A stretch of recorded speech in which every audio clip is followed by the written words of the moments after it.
Mulher Maravilha 1984 girou em torno de uma pedra mágica que concedia desejos, e durante o filme a gente viu que a Diana sucumbiu ao desejo de ter o Steve Rogers de volta, a Bárbara sucumbiu ao desejo de ser sedutora, atraente como a Diana, e o Maxwell Lord sucumbiu ao desejo de grandeza e pediu para essa pedra mágica para ele ser essa tal pedra mágica, então ele realizaria os desejos das pessoas. Eu já falei toda a minha opinião sobre Mulher Maravilha 1984 no meu vídeo sem spoilers, que tá completado.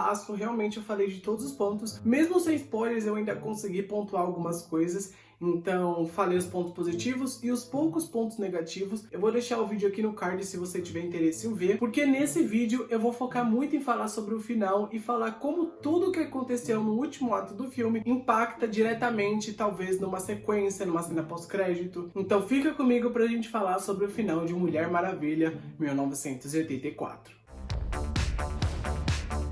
Hey pessoas, eu sou o Matheus e no vídeo de hoje eu vou falar pra vocês sobre Mulher Maravilha 1984. Antes de começar o vídeo, se você é novo por aqui, se inscreve no canal no botão vermelho, é muito fácil, muito rápido e eu aposto que você vai gostar. Então clica lá no botão, deixa aquele like também que me ajuda muito, botão vermelho, like é fácil e rápido, não custa nada, então já deixa lá o like, botão vermelho, se inscreve no canal e comenta bastante lá embaixo aí a sua opinião sobre Mulher Maravilha 1984.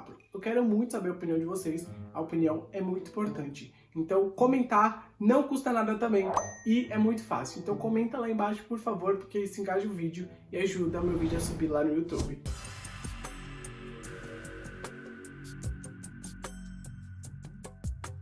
Durante todo o filme, a gente viu que o Maxwell Lord era o grande vilão, um vilão ganancioso, um vilão que pediu pra pedra ali dos desejos pra ele ser a própria pedra, e assim, ele poderia fazer com que as pessoas à volta dele fizessem desejos, e com os desejos das pessoas, ele pediria algo em troca pra elas. E um dos desejos que foi feito pra pedra antes do Max absorver ela, foi o da Diana, que ela queria ter o Steve de volta. E durante o filme, a gente viu ali todas essas cenas de reencontro da Diana e do Steve, que foram cenas muito boas, principalmente as cenas da roupa, que o Steve fica lá trocando de roupa. Gostei muito da cena do avião também, que o Steve fica maravilhado com os aviões. Eu gostei muito de todas as cenas envolvendo Diana e Steve. Porém, no final do segundo ato desse filme de Mulher Maravilha, a Diana percebe que ela tem que seguir em frente e ela tem que abdicar desse desejo dela. Principalmente porque, com o Steve do lado dela, ela tava perdendo a força de Amazona. Então, depois desse momento de clareza que o próprio Steve fez a Diana ter, ela abdica ali desse desejo dela de ter o Steve meio que desaparece e com a força total a Diana parte ali para uma batalha final com Maxwell Lord. Então depois desse momento a gente parte para o último ato do filme, onde a gente vê o Maxwell Lord ali meio que indo até a Casa Branca. Ele consegue o que ele quer, que no caso é a atenção do presidente, a influência que o presidente tem, e aí sendo influente ele consegue ir até uma base de instalação ali do governo para fazer uma transmissão mundial dele contando para as pessoas que ele pode realizar o desejo delas e as pessoas fazendo desejos para ele.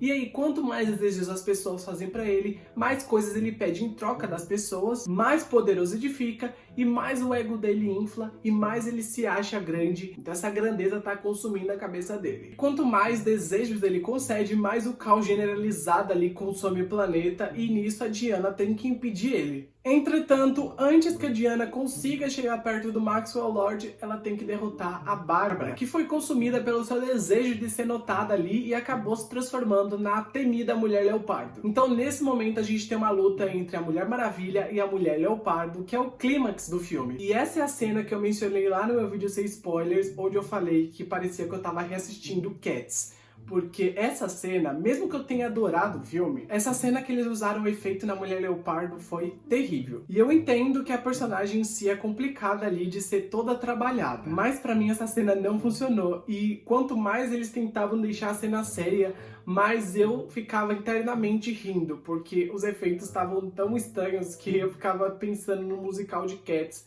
Parecia Taylor Swift em Cats. Meu Deus, tava muito ruim. Mas enfim, a Diana consegue derrotar a Mulher Leopardo, ela leva um choque muito forte, acaba desmaiando, a Diana tira o corpo dela da água, coloca nas pedras e vai atrás do Max ali pra derrotar ele. E aí quando ela chega perto do Max e tenta ali parar ele tá muito forte por causa de todos os desejos que ele já tinha concedido, ele tava ali muito poderoso, e aí a Diana tentava e não conseguia, mas em um certo momento ela consegue enrolar o laço da verdade nele e faz com que a transmissão que ele esteja fazendo pro mundo inteiro seja consumida pelo laço da verdade dela, fazendo assim todo mundo que pediu alguma coisa pro Max abdicar ali do seu desejo. E até o próprio Max, depois de ouvir um discurso naquele sotaque maravilhoso da Gal, né, da Mulher Maravilha no caso, ele começa a entender que ele tem que parar e ele também percebe que o filho dele pode estar em perigo. Então ele quer salvar o filho dele a qualquer momento e ele abdica do desejo dele de ser a pedra mágica. E depois de abdicar desse desejo, ele corre para tentar salvar o filho dele. E a última cena que a gente vê do Max no filme é a cena onde ele reencontra o filho dele, os dois se abraçam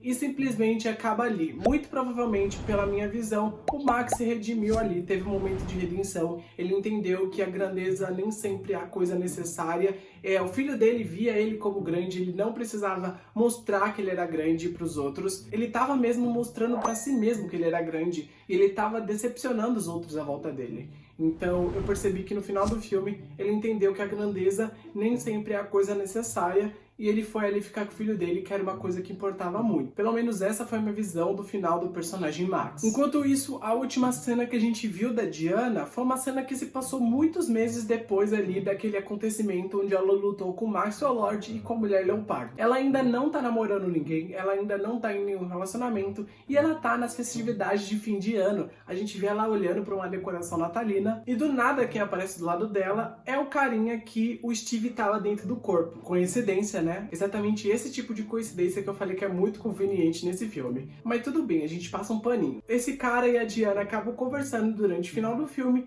e eu entendi que o final da Diana foi um final de esperança. Foi um final que conversou com o público falando que esse momento a Diana tinha superado o Steve, que ele sempre ia estar no coração dela, mas que ela ia seguir em frente e encontrar o verdadeiro amor ali, que ela pudesse passar a vida. Ela realmente iria encontrar uma pessoa que ela pudesse confiar, uma pessoa que ela pudesse contar. E aí o filme acaba aí. E mesmo depois desse final, muita coisa ficou em aberto, porque eu fiquei pensativo, não sei se vocês ficaram, mas eu tenho algumas perguntas que ficaram sem respostas e eu vou falar elas agora. Primeiro de tudo, o Maxwell Lord quase destruiu o mundo, manipulou várias pessoas e no final nada aconteceu com ele. O filme deixou isso muito em aberto, tipo, eles não deram uma resolução, eles mostraram a cena dele abraçando o filme e ponto final. E pela cena de redenção que eu senti dele ali no final do filme, né, quando ele abraça o filho, eu acho que o Maxwell Lord não vai voltar por uma sequência de Mulher Maravilha. Então eles realmente deixaram toda essa trama dele sem um final mesmo. Eles simplesmente jogaram no ar e falaram, ó,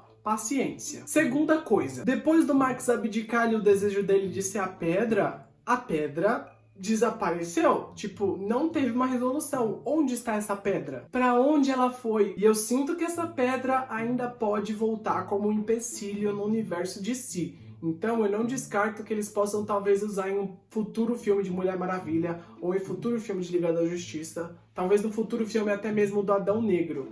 Então fica essa dúvida aí. Terceira coisa, a Mulher Leopardo não abdicou do desejo dela no final do filme. Durante as cenas finais ali do filme, a gente vê que a Diana usa o laço da verdade naquela transmissão que o Max está fazendo para fazer com que todos no mundo abdiquem dos seus desejos. Então ela usa o laço, todo mundo começa a falar eu abdico, abdico, abdico, mas onde a Mulher Leopardo tava, não tinha TV para ela ver essa transmissão. Então provavelmente ela não foi influenciada pelo laço da verdade da Diana. E com isso, ela não abdicou do desejo, então ela continua sendo a Mulher Leopardo. E a última cena que a gente vê dela no final do filme não é uma cena muito amigável, é uma cena onde ela tá ali na rocha, onde a Mulher Maravilha derrotou ela, e ela tá com uma cara tipo de vou te ferrar, Mulher Maravilha, você não deveria ter feito isso, quero continuar sendo a Mulher Leopardo.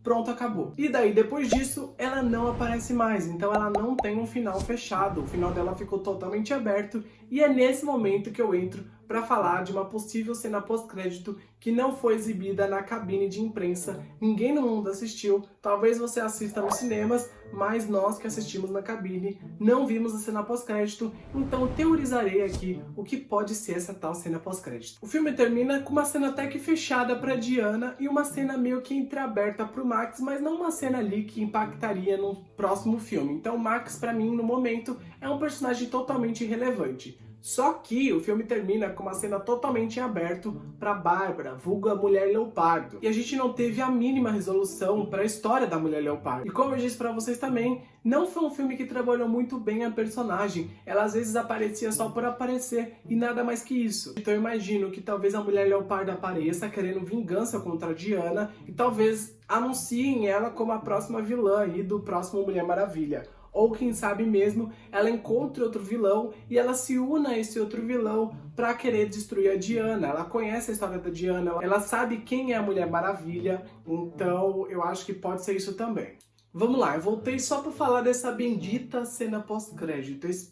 Eu assisti a cena pós-crédito para postar o vídeo. Então estou aqui com a cena pós-crédito assistida e vamos comentar sobre ela. Essa cena em questão não foi exibida na cabine de imprensa, então eu tive que dar meus jeitos ali para assistir e eu finalmente consegui ver. E a cena não foi grandiosa da forma que eu esperava, mas ao mesmo tempo ela deixou ali com um pinguinho de esperança para um terceiro Mulher Maravilha e eu vou falar o porquê. Na cena em questão de Mulher Maravilha 1984, a gente vê a Diana Pryce da Lynda Carter. Sim, aquela atriz que fez a Mulher Maravilha lá nos anos 70 na série de TV. Você muito provavelmente deve lembrar dela. Mas aqui no filme ela não aparece como a Diana, ela aparece como a Astéria, uma guerreira que usou a armadura dourada, aquela armadura que a gente vê a Diana usando aqui em 1984. E ela foi a primeira mulher a usar essa armadura. Tanto é que tem uma cena no filme que a Diana conta a história da armadura e daí a gente descobre que a Astéria se sacrificou ali pra Temícera meio que ser habitada pelas Amazonas, né? Os Zeus criou Temícera. Daí ela ficou para conter todos os ataques da humanidade e assim as Amazonas conseguiriam ali habitar Temícera, criar um novo lar, enfim. Foi mais ou menos essa história que a Diana contou e é mais ou menos essa história que a gente pode se embasar em cima dessa personagem. Na cena que a gente vê aqui em Mulher Maravilha 1984, a Astéria, vivida pela Lynda Carter, tá andando pela rua, um poste vai cair em cima de um bebê, ela acaba segurando o poste, a mãe do bebê vê ela fazendo isso, vai agradecer ela por ter salvado o bebê. Quando ela vai agradecer, ela acaba dizendo que o nome dela é Astéria e também fala que ela vem fazendo isso faz muito tempo. E quando ela fala isso, ela tá se referindo a salvar pessoas, pelo menos na minha visão. E a cena então acaba aí. E essa cena, mesmo que seja simplista, me fez pensar bastante, sabe por quê? Porque em uma entrevista, a Patty Jenkins disse que o Mulher Maravilha 3 vai se passar num tempo mais contemporâneo, então vai se passar ali, talvez nos dias atuais, né, que a gente está vivendo, ou quem sabe, no futuro próximo. E com isso, na minha cabeça também veio um filme que vai se passar nos dias atuais, que é o filme do Flash. E nisso, novamente, eu venho aqui falar pra vocês que a Astéria possa ser no Mulher Maravilha 3, quem sabe, uma mentora da Diana. Talvez elas devam se conhecer no meio do caminho ali, quem sabe nos anos 2000, a gente não sabe. Mas mesmo eu não sabendo ao certo o que a Astéria vai significar para um terceiro Mulher Maravilha, eu presumo muito que a Lynda Carter, por poder estar em Mulher Maravilha 3, já indica que nós podemos ver a Diana vivida por ela, então quem sabe a gente possa ver realmente um Flashpoint aparecendo, ou uma coisa do tipo, uma coisa que realmente introduza o filme do Flash no universo cinematográfico da DC. E olha, o Flashpoint acontecendo e tendo conexão com todos os filmes seria a coisa mais genial, porque a gente já vê isso acontecendo nas séries da CW e olha que as séries da CW nem tem um orçamento adequado para fazer o Flashpoint acontecer. Mas a gente vê umas coisas mais ou menos acontecendo, a gente vê a Crise nas Infinitas Terras, então assim, a própria série da CW já tá trabalhando isso, o Ezra Miller acabou aparecendo, né, nesse último crossover que teve, e isso me deixou muito esperançoso para realmente ver o filme do Flash. Então eu acho que tem muita possibilidade de num terceiro Mulher Maravilha eles abordarem talvez no Flashpoint, ou talvez a Lynda Carter vivendo a Astéria em um momento, mas ao mesmo tempo a Lynda Carter aparecendo como a Diana em algum momento do filme. Vai depender muito de como o universo da DC for trabalhado daqui pra frente. mas que tem inúmeras possibilidades, tem. Porque eles não iam colocar a Lynda Carter por nada, e não iam colocar aquela piscadinha dela no final dessa cena aí pós-crédito por nada. A piscadinha era a marca registrada da Mulher Maravilha da Lynda Carter. Então, tá aí, tá tudo na mão. Agora só falta a DC realmente fazer uma coisa da hora com isso. E a DC tá fazendo coisas da hora. Então eu tô muito esperançoso, vocês não têm ideia. Mas eu quero saber de vocês. Me conta aí embaixo qual a teoria de vocês para Mulher Maravilha 3, o que vocês acharam dessa cena pós-crédito, o que vocês acharam do final do filme, ou do filme no geral. Me conta tudo que eu quero saber, o que vocês esperam realmente para o universo compartilhado dos filmes da DC no cinema. Coloca tudo lá nos comentários que eu quero muito ler. Não se esquece de deixar o like também, que ajuda muito. Também se inscrever no canal do botão vermelho e comentar bastante tudo que você quiser lá nos comentários. E olha, se eu errei alguma coisa, me desculpe, mas eu tava aqui na empolgação pra falar com vocês que eu nem analisei várias vezes a cena. Eu assisti, peguei, falei, vai, essa daí é teoria e pronto. Então, não me pré-julguem. Coloque lá no comentário que eu vou ler e vou entender vocês. Às vezes acontece. Eu fico por aqui. Um grande beijo e um abraço. Até o próximo vídeo. Tchau, gente.